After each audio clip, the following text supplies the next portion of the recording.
प्रेरणादायी व सुबोध जीवन जगण्यासाठी माझे चॅनल सरळ जीवनधारा सबस्क्राईब करा। आज मी आपणास एका गर्भ श्रीमंत माणसाची कथा आपणापुढे सादर करणार आहे। आता म्हातारे माणसं म्हटले म्हणजे घरातील मंडळीला काहींना अशी आवड असते म्हाताऱ्या माणसाची सेवा करतात की म्हातारा माणूस आपल्या घरात असो, म्हाताऱ्या माणसाचे मार्गदर्शन आणि त्याचे अनुभव आपल्या पाठीशी असो। पण काही कुटुंबामध्ये म्हाताऱ्या माणसांना कंटाळून मुलं म्हणा, सून म्हणा वृद्धाश्रमात पाठवून जातात। पण मी ज्या म्हाताऱ्याची गोष्ट सांगत आहे तो खूप गर्भ श्रीमंत आहे। अलोट संपत्ती त्या म्हाताऱ्याजवळ आहे, पण त्याच्या वागण्यामध्ये खूप अशी माणुसकीची तफावत आहे।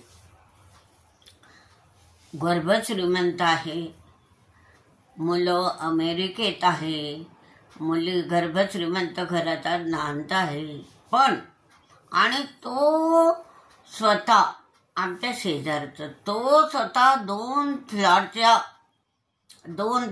घेऊन राहत आहे। खूप श्रीमंती आहे आणि तो मुलांना येऊ देत नाही, मुलींना येऊ देत नाही। आणि मग काय, त्याच्या हाताखाली त्याने 4 नोकर ठेवले। त्या नोकरांना सुद्धा कधी त्याने सुखाचा शब्द देत नाही। रोज त्यांच्या मागे कटकट करतो, शिवीगाळ करतो, ते सुद्धा कंटाळतात। आणि पण आपल्याला पोटाची भाकरी मिळते, ह्या म्हाताऱ्याकडून आपल्याला पगार मिळतो, आपलं कुटुंब चालतं या आशेने। पण आपण म्हातारे झालो, आपण पैशाचा लोभ करू नका, आपण माणुसकी धरा। जो भुकेला असला त्याला जेवण घाला, कोणावर काही संकट आलं त्यांना आपल्याजवळ आहे तर त्या संकटातून त्याला मुक्त करा। कोणाच्या गरिबीमुळे कोणाच्या मुलीचं लग्न होत नसलं तिच्या लग्नाला मदत करा। असं एखादा असभ्य आणि अनुभवी म्हातारा असा विचार करतो, आपल्याजवळ आहे ना, आपले मुलं बाळ खूप सुखा समाधानानं नांदताय, आपल्याला हा पैसा का आपल्या छाताल्यावर मेलं तर कोणी देणार आहे, असं माझ्या वयाच्या लोकांनी विचार करायला पाहिजे। आणि मी तसाच विचार करते आणि समाधानी राहते। कोणाच्या अडचणीला मदत करायचं आणि ते मदत झाल्यावर त्या माणसाच्या चेहऱ्यावर जो आनंद दिसतो तर आपलाही आनंद द्विगुणित होतो।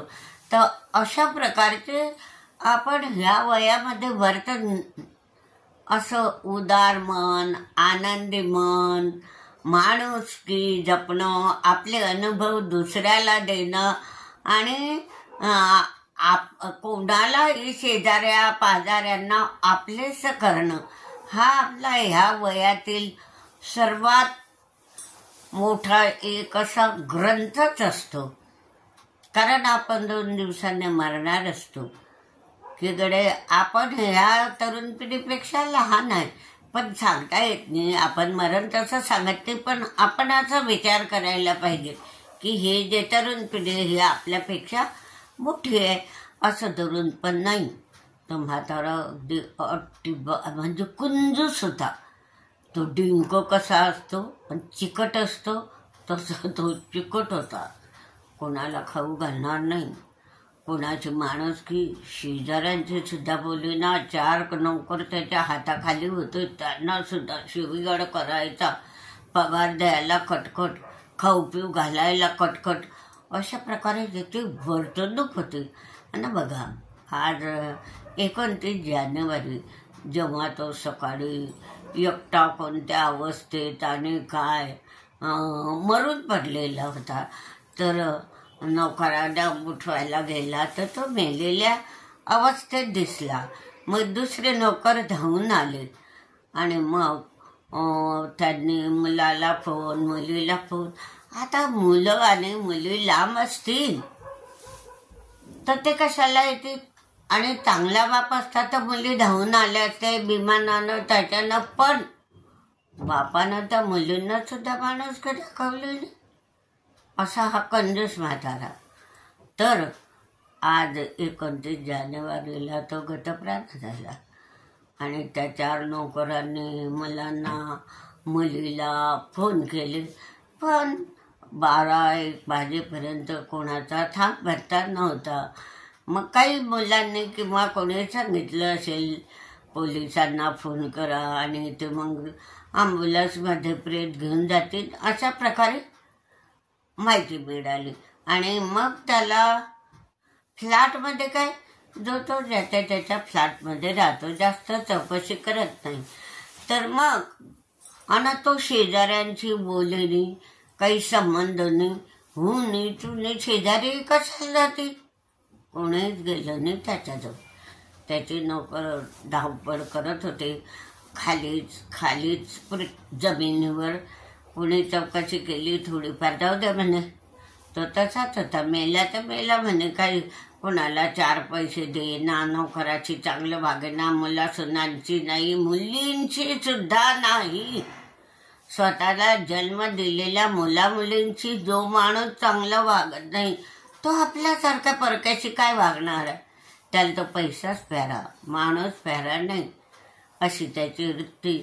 आणि आज 29 जानेवारीला तो मरण पावला एकटाच आणि त्याला न्यायला सुद्धा कोणी नाही.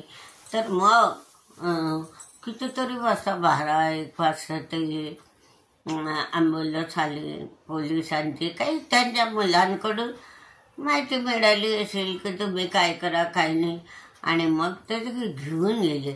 आणि मग पुढे काय झालं ते काही कळलं नाही.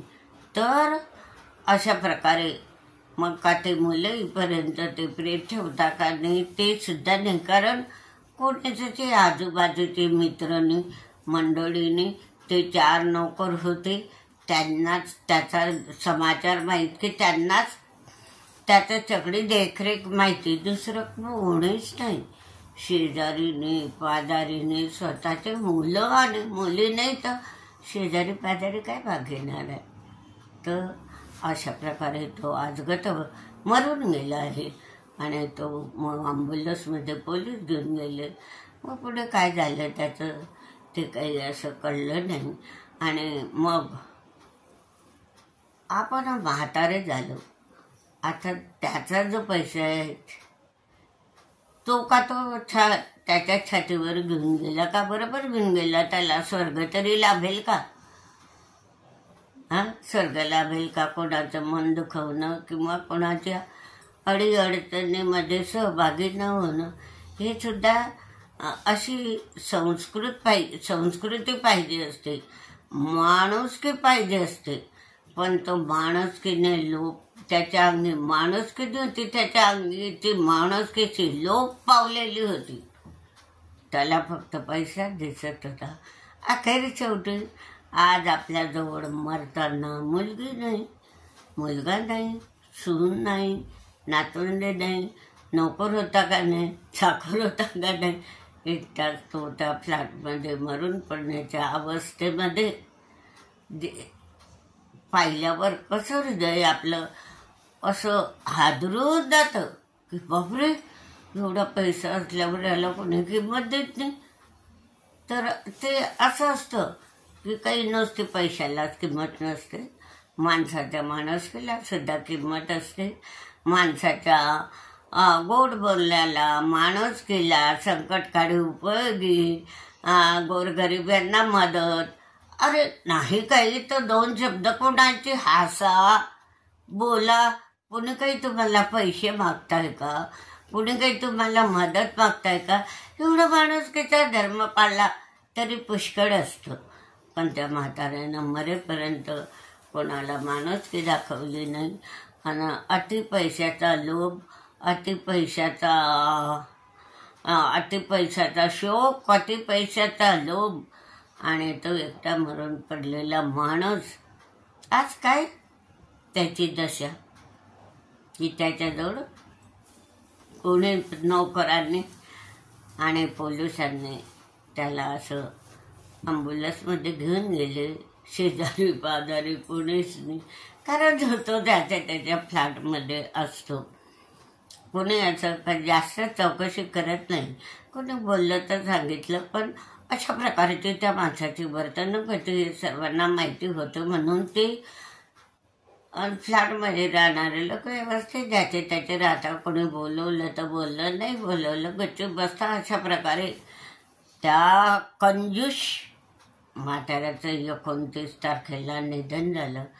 तो पैसा त्याच्या छातीवर घेऊन गेला का? नाही, पण त्याची सगळी छी थू झाली की एवढा पैसा असल्यावर आपल्याजवळ आपल्याला मुलगीसुद्धा भेटायला आली नाही, मुलगासुद्धा भेटायला आला नाही, सुनांनी सुद्धा ढुंकून, हे शेजाऱ्यांनी सुद्धा ढुंकून पाहिलं नाही.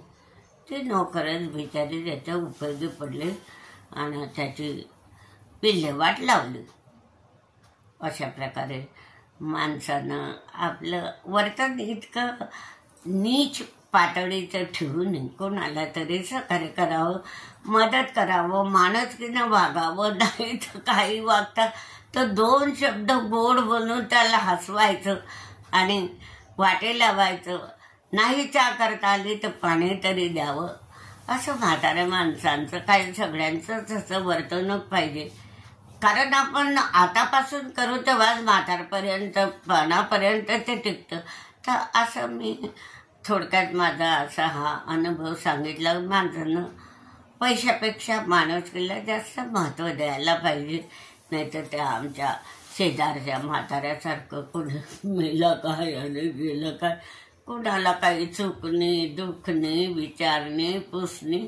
अशा प्रकारे त्या कंदीस म्हाताऱ्याचं निधन झालं. त्याचं कोणीही दुःख व्यक्त केलं नाही, पण आपलं कोणी दुःख व्यक्त करीन असंच वागा आणि माणुसकीने जगा आणि थोड्याशा विनोदानं हसा आणि हसत राहा आणि आल्या गेल्याचा आदर करा. एवढीच माझी विनंती आहे. कारण कोणीच आपल्या मेल्यावर पैसा देत नाही, घर देत नाही, दार देत नाही. फक्त माणुसकीनं बोलणं आपल्याबरोबर येतं. हा व्हिडिओ अवश्य पहा आणि लाईक व शेअर करा.